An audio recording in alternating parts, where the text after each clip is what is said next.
बिस्मिल्लाहिर्रहमानिर्रहीम। अस्सलाम वालेकुम दोस्तों, इस ऑडियो लॉग में हम बात करने वाले हैं इमरान खान के हवाले से। इमरान खान की कल की स्पीच, इमरान खान ने क्या कहा क्या नहीं कहा, ये तमाम तर चीजें हम इस ऑडियो लॉग में बात करने वाले हैं। अब इस ऑडियो लॉग में हम ये भी बात करेंगे कि इमरान खान का स्कोप कितना क्लियर है। इमरान खान ने कल जो स्पीच की है उसके अंदर आइडियाज जो उसने पिच किए हैं, क्या अच्छे आइडियाज हैं, वैलिड आइडियाज है, और इन सबको मटीरियलाइज कैसे किया जा सकता है, मतलब इनको रियलिटी में कैसे लाया जा सकता है। ये वो चीजें जिनको हम डिटेल में सारा की सारी बातें डिस्कस करेंगे। अब शुरू करते हैं इमरान खान से। इमरान खान को प्राइम मिनिस्टर बनने के बाद सबसे पहला काम जो करना होगा ना, जो जरूरी है करना, वो ये है कि आर्मी के अंदर कंट्रोल हासिल करना, आर्मी के अंदर रिफॉर्म करना, आर्मी को टोटली ओवरऑल करना, आर्मी की ऊपर इमरान खान की मुकम्मल ग्रिप हासिल करना इमरान खान को बहुत ज्यादा जरूरी है। अब आर्मी के ऊपर इमरान खान मुकम्मल ग्रिप कैसे हासिल कर सकता है? वो ग्रिप इमरान खान ऐसे हासिल कर सकता है, सबसे पहले जो हमारा आर्मी चीफ है आसिम मुनीर, इसको फारिग करे और टॉप रैंक एंड फाइल को भी फारिग करे। एक ऐसा जनरल लाए जो कि बड़ा कॉम्पिटेंट हो, प्रोफेशनल हो, थारोली एग्जामिन करे उस जनरल को, उसको लाकर आर्मी चीफ बना दे। जिसमें मैंने पहले भी कहा है कि जिसको आर्मी चीफ बनाना है उस हवाले से मैंने कहा है कि आप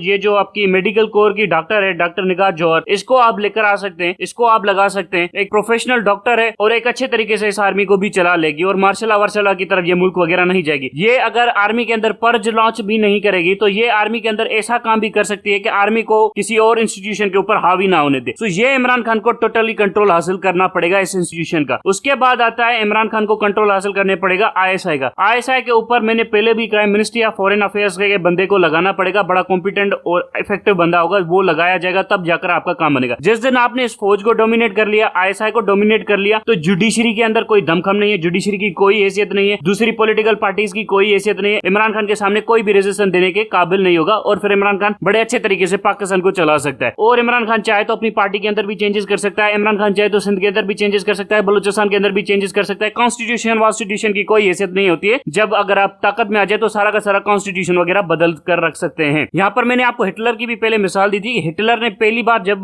रिवोल्ट करने की कोशिश की थी जर्मनी के अंदर, तो वो आर्मी से टक्कर में आ गया था। तो हिटलर ने कहा था कि मुझे जो सबसे बड़ी रियलाइजेशन हुई है वो यही हुई है कि हमें आर्मी के साथ मिलकर रेवोल्यूशन लाना है, आर्मी के खिलाफ रेवोल्यूशन नहीं लाना। हालांकि हिटलर के पास एक अच्छी खासी शूट स्टॉफल एक फोर्स बनी हुई थी जो आर्मी से ज्यादा ताकतवर थी। वर्साई ट्रीटी के मुताबिक जर्मनी के अंदर जो आर्मी थी उसकी तादाद 1 लाख से भी कम होनी थी, लेकिन हिटलर के पास शूट स्टॉफल की जो तादाद थी वो तकरीबन 3 मिलियन से ज्यादा थी, मतलब 30 लाख से ज्यादा हिटलर के पास पैरामिलिट्री ऑर्गेनाइजेशन मौजूद थी। लेकिन फिर भी हिटलर ने आर्मी को कंट्रोल में लिया, क्योंकि हिटलर को पता था कि हमें आर्मी के साथ मिलकर हमें नेशनल सिक्योरिटी वगैरह देखनी है पूरे मुल्क की, और आर्मी बहुत ज्यादा इफेक्टिव है। लेकिन शूट स्टॉफल का जो हेड था अर्नेस्ट रोम, वो ये चाहता था कि हम एक नई आर्मी बनाए और ये जो जर्मनी की आर्मी है इसको हम रगड़ा दे दे। लेकिन हिटलर ने कहा नहीं, आर्मी बड़ी प्रोफेशनल है, ये काम करेगी, और आर्मी ने हमें ज्यादा तंग भी नहीं किया, इसीलिए हिटलर ने उस आर्मी को रहने दिया और अल्टीमेटली अर्नेस्ट रोम को ही मार दिया और शूट स्टॉफल को अपने कंट्रोल में ले लिया। बाद में उसको एसएस बना दिया और उसके बाद उसको पैरामिलिट्री विंग बनाकर हेनरिक हिमलर को उसके ऊपर लाकर बिठा दिया, जिन्होंने बाद में जाकर जूस वगैरह को पकड़कर मारना वगैरह शुरू कर दिया। सो ये वो चीजें, हमें भी आर्मी के ऊपर टोटल कंट्रोल चाहिए। आर्मी के इंस्टीट्यूशन को अगर हमने डोमिनेट कर लिया तो हमने बहुत कुछ हासिल कर लिया। जिस दिन हमने आर्मी को डोमिनेट कर लिया हमें बहुत कुछ मिल जाएगा। अब इसके ऊपर आपको कैसे मूव करना है? सबसे पहली चीज, जो लोवेस्ट रैंक इन फाइल है वो आप सबको पता है, वो आपके साथ है। अब जो मेजर और ब्रिगेडियर लेवल के ऊपर रैंक इन फाइल है वो भी आपके साथ है। अब मसला यह है कि हमने बड़ा स्विफ्टली मूव करना है। जैसे इमरान खान प्राइम मिनिस्टर बने, सबसे पहला काम इमरान खान को 2 लोगों को सेक करना पड़ेगा, आर्मी चीफ को और दूसरा डीजीआईएसआई को। इसके बाद इमरान खान को नए बंदे लाने पड़ेंगे और नए बंदे भी ऐसे लाने पड़ेंगे जो अपने काम के बंदे हो, जो बड़े इफेक्टिव हो। या तो वो बंदा इमरान खान को सपोर्ट करे, अगर इमरान खान को सपोर्ट नहीं करता तो न्यूट्रल रहे, ना उस तरफ हो ना इस तरफ हो, बल्कि आर्मी को भी दखल अंदाजी ना करने दे। उसके बाद मैंने पहले भी बताया था कि आर्मी की ज्यादा से ज्यादा दखल अंदाजी आईएसआई के थ्रू होती है। सो आईएसआई के ऊपर जब सिविलियन हेड आ जाएगा तो आईएसआई भी टोटल कंट्रोल में आ जाएगी। उसके बाद ये नेब और ये जो आपकी चीफ जस्टिस है, ये सारे के सारे बिल्कुल रगड़े में आ जाएंगे। लेकिन इमरान खान के पास टाइम बिल्कुल कम होगा। इमरान खान को आते ही आर्मी चीफ की छुट्टी करनी पड़ेगी। अगर इमरान खान ने आते ही आर्मी चीफ की छुट्टी वगैरह नहीं की तो ये आर्मी चीफ गले में पड़ जाएगा और फिर कहेगा देखो जी बाद में जाकर ये होगा वो होगा ये होगा। ये नहीं करना होगा इमरान खान को। इमरान खान को आते ही इस आर्मी चीफ की छुट्टी करनी पड़ेगी। इसके बाद इमरान खान को एक और काम करना पड़ेगा। इमरान खान को विजिट करना पड़ेगा एक एक मिलिट्री गैरिसन का, वहां पर सोल्जर से खुद बात करनी पड़ेगी एज ए प्राइम मिनिस्टर। ये आपके जितने भी मिलिट्री गैरिसन है, कोर्स हैं, इन सब की यूनिट्स हैं, सब यूनिट्स का विजिट करना पड़ेगा। और उसके बाद हमारे कुछ सोर्सेज भी है, मेजर आदिल राजा हो गया, ये हो गया वो हो गया, इनमें से हमने ढूंढना पड़ेगा कि कौन सी ऐसी ब्रिगेड है या बटालियंस है जो इमरान खान को ज्यादा सपोर्ट करती हैं। उन ब्रिगेड्स और बटालियंस को इमरान खान के करीब लाकर रखना पड़ेगा। उनका ब्रिगेडियर वगैरह भी इमरान खान को खुद अपॉइंट करना पड़ेगा और उन्हें नेशनल गार्ड्स डिक्लेयर करना पड़ेगा। यहाँ पर मैं आपको एक इजी सोल्यूशन भी दे देता हूँ आर्मी को कंट्रोल करने के हवाले से। आप ये जो 111 ब्रिगेड है जो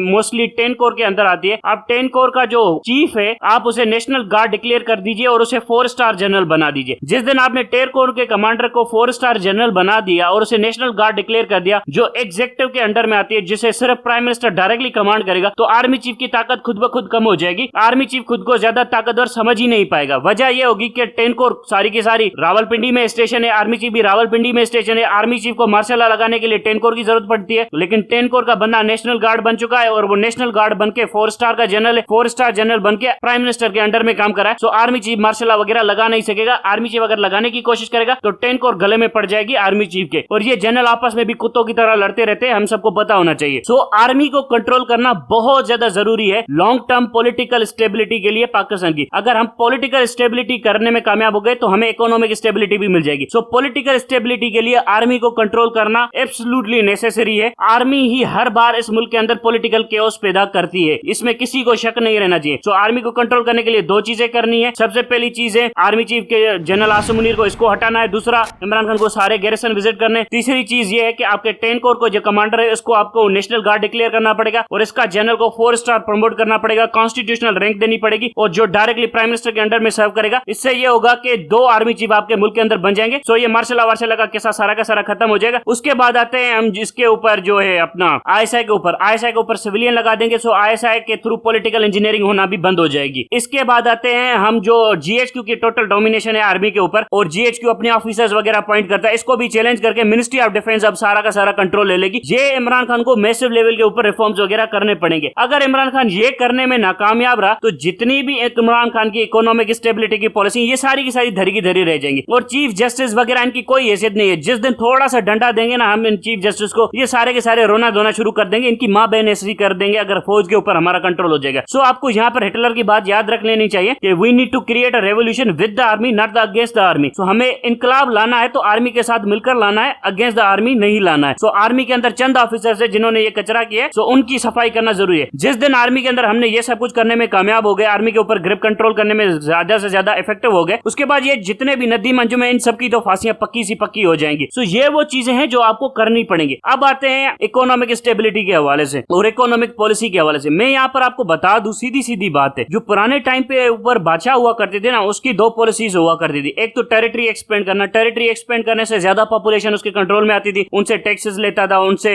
सोना वोना लेता था, उनको लूटता भी था। सो पैसे जमा करता था गोल्ड वगैरह, और उस गोल्ड के नतीजे में अपनी आर्मी क्रिएट करता था, आर्मी के लोगों को पैसे वैसे देता था। तो सारे के सारे लोग बादशाह के इर्द गिर्द घुमा करते थे। जब भी कोई बादशाह गरीब हो जाता था ना तो सारे के सारे उसके वजीर उसकी बातें नहीं सुनते थे, उनको पता था ये तो सारा भीख मंगा है, इसकी बात भी कौन सुनेगा। सो जहां पर आपको यही करना पड़ेगा, आपको पूरी दुनिया के अंदर सर्च करना पड़ेगा, आपको स्ट्रेटेजिकली मेथोडिकली प्लानिंग करनी पड़ेगी कि कहां से कौन से रिसोर्सेज लाने हैं, इनको यहां पर प्रोसेस करना है और एक गुड बनाना है, पूरी दुनिया के अंदर बेचना है। इमरान खान ने इसके ऊपर बात की है और इमरान खान का टोटल प्लान एग्रीकल्चर टूरिज्म इससे रिलेटेड है, लेकिन हमें और ज्यादा इनोवेटिव होना पड़ेगा। हमने एक पूरा का पूरा इंस्टीट्यूशन बनाना पड़ेगा जो हमें यह पता है कि दुनिया के अंदर कहां कहां पर कौन कौन से रिसोर्सेज हैं, उनको कैसे यहां पर लाया जा सकता है, कैसे प्रोसेस किया जा सकता है, कैसे दुनिया के अंदर बेचा जा सकता है। यहाँ पर आईटी के ऊपर भी बात की जा रही है, आईटी से भी और ज्यादा काम करने। अब चाइना को आप देख ले, चाइना ने मैन्युफैक्चरिंग सेक्टर को डोमिनेट किया हुआ है। उन्होंने आईटी के ऊपर बहुत ज्यादा काम किया था, लेकिन आईटी को उन्होंने छोड़ दिया। उन्होंने देख लिया कि हमें ज्यादा से ज्यादा मैन्युफैक्चरिंग सेक्टर के अंदर काम करना है, इसीलिए चाइना ने क्या किया, पूरी दुनिया से रिसोर्सेज लाए, रॉ मटेरियल लाए, अपने यहाँ पर प्रोसेस किया, चीप लेबर दी, मशीनरी दी, सारा कुछ प्रोसेस करके पूरी दुनिया के अंदर बेचना शुरू कर दिया। उसके बाद चाइना को बहुत ज्यादा फायदा हुआ। अब चाइना यहाँ से अपनी जो इकोनॉमिक स्ट्रेंथ है इससे 2 तरह के फायदे लेता है। एक तो पूरी दुनिया के अंदर माल जो बेचता है उससे उसको आता है प्रॉफिट, जो उसका फॉरेन एक्सचेंज रिजर्व में जाता है। उस फॉरेन एक्सचेंज रिजर्व के थ्रू वो पूरी दुनिया को लोन देता है, सॉफ्ट लोन देता है, और वहां पर प्रोजेक्ट बनाता है और उन प्रोजेक्ट के थ्रू अपनी इकोनॉमी को, जीडीपी को और ज्यादा बढ़ाता जाता है। उसके बाद जहां से भी ये माल लाता है, इंपोर्ट लेता है, उनको भी मतलब है ना अच्छे तरीके से हैंडल करता है। मतलब दुनिया को कहता है कि यार मैं तुमसे इतना सारा सामान ले रहा हूं, तुम मेरी पॉलिटिकल बात तो मानो। सो अपनी इकोनॉमी को अपनी पॉलिटिकल लेवरेज के लिए इस्तेमाल किया जा रहा है। अब बड़े सगीर में यानी जो इंडो पाकिस्तान इंडिया रीजन है, यहाँ मुस्लिम सिविलाइजेशन का वाला जो हिस्सा है, इसके अंदर हम इकोनॉमी को पॉलिटिकल लेवरेज के लिए इस्तेमाल नहीं करते। हम क्या करते हैं कि मजहब को पॉलिटिकल लेवरेज के लिए इस्तेमाल करते हैं। अब ईरानियन पूरी की पूरी जो एम्पायर खड़ी करना चाहते हैं मिडिल ईस्ट के अंदर, वो शिया बेस्ड खड़ी करना चाहते हैं, मतलब एक रिलीजियस बेस्ड एम्पायर खड़ी करना चाहते हैं, बजाय के इकोनॉमिक बुनियादों के ऊपर के हम आपको ये इकोनॉमी दे रहे हैं, हम आपके साथ इतनी तजारत कर रहे हैं, आप हमारे पॉलिटिकल बातों को समझिए, हमारी पॉलिटिकल डिमांड्स को फुलफिल कीजिए, आपका भी गोल अच्छे हो जाएंगे, हमारे भी ऑब्जेक्टिव्स अचीव हो जाएंगे। सो ये होती है इकोनॉमी के बुनियाद के ऊपर। यहाँ पर मसला क्या चल रहा है, हम मजहब की बुनियाद के ऊपर चल रहे हैं। सो ये वाली पॉलिसी भी हमने थोड़ी सी कम करनी पड़ेगी। हमने जो करना होगा इकोनॉमी के हवाले से, सेंट्रल एशियन ममालिक के अंदर बहुत ज्यादा रिसोर्सेज हैं, उनको लाकर यहाँ पर प्रोसेस करना पड़ेगा और उसके बाद उनको पूरी दुनिया के अंदर बेचना पड़ेगा। फिर सेंट्रल एशियन ममालिक को भी कुछ प्रॉफिट देना पड़ेगा और फिर जब हम ये करेंगे सेंट्रल एशियन ममालिक के साथ, तो हमारा और सेंट्रल एशियन ममालिक का इकोनॉमिक रिलेशन बहुत ज्यादा बढ़ जाएगा। उसके बाद हम उनसे पॉलिटिकल बार्गेन भी कर सकते हैं कि यार इंडिया हमारे सामने फटा कर रहा है, इंडिया को हमने डंडा देना है, सो आप हमारी मिलिट्री मदद भी कीजिएगा। सो एक तरह का अलायंस बन जाता है। सो ये वो चीजें हैं आपको समझनी पड़ेगी। पहले आपको एक इकोनॉमिक अलायंस बनाना पड़ता है, फिर उसको आप पॉलिटिकल में ट्रांसफॉर्म करते हैं, फिर पॉलिटिकल को आप मिलिट्री अलायंस में ट्रांसफॉर्म करते हैं। इस तरह से आप slowly and gradually world domination के ऊपर बढ़ते हैं। सो सेंट्रल एशियन ममालिक भी बहुत ज्यादा मतलब है ना इंपॉर्टेंस हासिल करने वाले हैं आने वाले दिनों के अंदर, और हमें एक ब्रॉड पॉलिसी बनानी पड़ेगी। मैंने पहले भी कहा था कि आपको 3 चीजों की जरूरत पड़ती है किसी भी इकोनॉमी को फंक्शन करवाने के हवाले से। रिसोर्सेज चाहिए, रॉ मटेरियल जिसे कहते हैं, कैपिटल चाहिए और लेबर चाहिए, और चौथी चीज आपको चाहिए एनर्जी। अब एनर्जी आप सोलर से, न्यूक्लियर से या हाइडल से हासिल कर सकते हैं अगर आप थोड़ा सा रीडिजाइन करें अपने आप को। दूसरी चीज आपके पास लेबर आपके पास बहुत ज्यादा है लेकिन स्किल्ड नहीं है, इसको स्किल सिखाने पड़ेंगे। तीसरी चीज चाहिए आपको रिसोर्सेज यानी रॉ मटेरियल, ये आपको देखना पड़ेगा आप कहां से ला रहे हैं। उसके बाद आपको देखना पड़ेगा मार्केट कहां पर है जहां पर आपको इसको बेचना है। सो मार्केट की जो एंट्री होती है ना वो भी आपको ज्यादा जरूरी होती है, मतलब कहां पर आप बेचेंगे। अब आप देखिए यूरोपियन ममालिक बड़े हरामी मुल्क है, वो पता है क्या करते हैं, ये जो सैंक्शंस वगैरह की पॉलिसी ये होती है ना, ये अपनी मार्केट का एक्सेस डिनाई कर देते हैं। पूरी दुनिया के अंदर अपने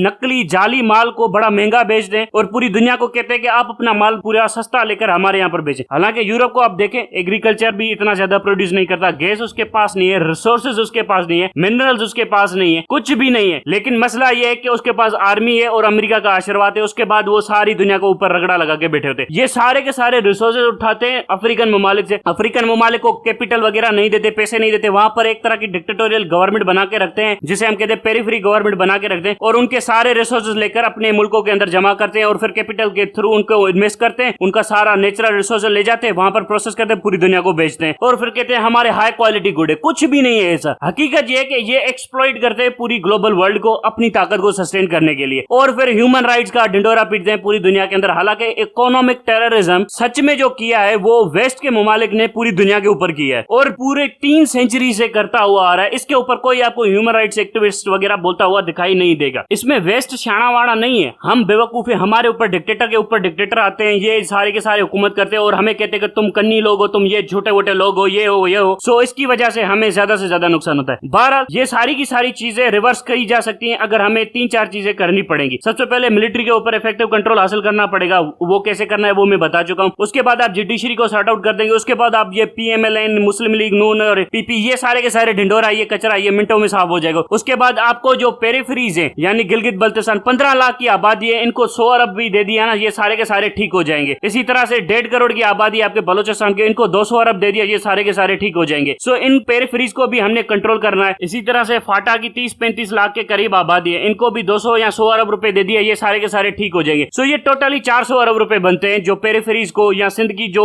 रूरल पॉपुलेशन हो गई जो थर्मे वगैरह में बैठी है, इनको भी 100 अरब रुपए दे दिए तो ये भी ठीक हो जाएंगे। यानी 500 अरब रुपए में आपकी पेरिफेरीज ठीक हो जाएंगी। अगर आप हर 3 साल के बाद 500 अरब रुपए इन पेरिफेरीज के ऊपर खर्चा करें, जो कि कुछ भी नहीं है, पीनट होते हैं पाकिस्तानी गवर्नमेंट के लिए 500 अरब रुपए। सो अगर आप 3 साल के बाद 500 अरब रुपए इन पेरिफेरीज के ऊपर खर्चा वगैरह करें तो ये सारे के सारे सुधर जाएंगे। हमारा जो एनुअल डेवलपमेंट प्रोजेक्ट होता है, ADB का बजट होता है, वो 2200 अरब रुपए, 2000 अरब रुपए, 1000 अरब रुपए, और जो कि फजूल से कामों के ऊपर इन्वेस्ट किया जाता है। अगर हम इन प्रोजेक्ट को यानी पेरिफेरीज को देते तो ये जो महरूमिया है, हुकूक की खात्मी वगैरह, ये सारे के सारे तमाशे ह्यूमन राइट एक्टिविस्ट ने पाकिस्तान के अंदर लगाए हुए हैं, ये सारे के सारे खत्म हो जाएंगे। पॉपुलेशन भी इतनी ज्यादा नहीं, आराम से हम कम कर लेंगे। लेकिन मसला ये है कि कौन इसकी प्लानिंग करे। यहाँ पर ऊपर बैठ के इतने झंडे गाड़ने वाले बैठे होते हैं, इनको समझ भी नहीं आता। अब 15 लाख की आबादी है पूरी GB की, गिलगित बल्तिस्तान की, वो भी आजादी के नारे मार रहे हैं, वो भी कह रहे हैं हमें हक दो वगैरह दो। अब ये 100 अरब रुपए में सारे के सारे 15 लाख की आबादी निपट जाएगी, सब कुछ इनको अयाशियां वयाशियां मिल जाएंगी। इसी तरह से 100-150 अरब रुपए में आपका बलोचिस्तान निपट जाएगा, फाटा निपट जाएगा, आपका रूरल सिंध निपट जाएगा। तो ये वो चीजें हैं जो हमें लॉन्ग टर्म बेसिस के ऊपर करनी पड़ेंगे। आप हर 3 साल के बाद 500 अरब रुपया इन लोगों में या इन इलाकों में इन्वेस्ट करें, ये सारी की सारी महरूम या ह्यूमन राइट्स एक्टिविस्ट जॉबलेस हो जाएंगे, ये फिर जॉब ढूंढने फिरेंगे अलग तरह से। तो ये जो सियासी भड़वे वगैरह जो हमारे ऊपर आते हैं ना, जो काम करने के लिए अमेरिका से डिक्टेशन लेकर आते हैं कि यहाँ पर ये दंगा करवा दो, ये करवा दो, वो करवा दो, ह्यूमन राइट्स, ये राइट, वो राइट, फला राइट, ढिंगा राइट, वो राइट, इकोनॉमिक टेररिज्म वेस्ट के ऊपर ये कभी भी बात नहीं करेंगे। सो ये हमने स्लोली एंड ग्रेजुअली चीजें चेंज करनी है। सबसे पहले हमने बनाना है आर्मी के ऊपर ऊपर कंट्रोल, उसके बाद हमने अपनी इकोनॉमिक स्टेबिलिटी करनी है, उसके बाद हमने पॉलिटिकल स्टेबलाइजेशन करनी है, उसके बाद हमने अपनी पॉलिटिकल और इकोनॉमिक रिलेशन को यूज करके मिलिट्री अलायंस बनाने जिससे हम ज्यादा से ज्यादा ताकतवर हो जाए, उसके बाद हमने लेना है कश्मीर इंडिया से। तो ये वो चीजें हैं जो हमने करनी है इन ब्रॉड टर्म स्ट्रेटेजी में, ये हमने 10 साल या 15 साल के अंदर करनी है। अब तक के लिए इतना ही। Thank you very much.